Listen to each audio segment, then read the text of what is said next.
శ్రీ మహాగణాధిపతియే నమః. నమః శివాయ. నవనిధి యూట్యూబ్ ఛానల్ ప్రేక్షకులకు స్వాగతం. పంచాంగ కార్యక్రమంలో ఈరోజు దిన ఫలితాలు ఇలా ఉన్నాయి. సెప్టెంబర్ 4 బుధవారం, భాద్రపద మాసం, శుక్లపక్షం. తిథి పాడ్యమి ఉదయం 9:47 వరకు ఉండి తర్వాత విద్యా తిథి ప్రారంభం కానున్నది. నక్షత్రం ఉత్తర ఈరోజు పూర్తిగా ఉన్నది. యోగం సాధ్య రాత్రి 3:02 వరకు ఉన్నది. కరణం భవ పగలు 9:47 వరకు ఉండి తర్వాత బాలవ మొదలయ్యి రాత్రి 11:04 వరకు ఉన్నది.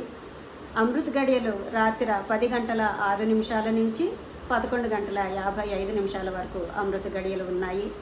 దుర్ముహూర్తం పగలు 11:50 నుంచి 12:40 వరకు ఉన్నది.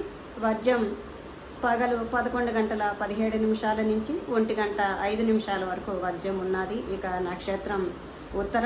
ఈ నక్షత్రానికి అధిపతి ఆర్యముడు. ఈ నక్షత్ర సమయంలో చేయదగు కార్యక్రమములు వివాహం, సీమంతం, అభిషేకాది కార్యక్రమములు, గృహ ఆరంభం, గృహ ప్రవేశం, విగ్రహ ప్రతిష్ట, వ్రతబంధం. ఇవి ఈ నక్షత్ర సమయంలో చేయదగు కార్యక్రమములు. ఇవి ఈరోజు దిన ఫలితాలు. రేపు దిన ఫలితాలలో మళ్ళీ కలుసుకుందాం. స్వస్తి.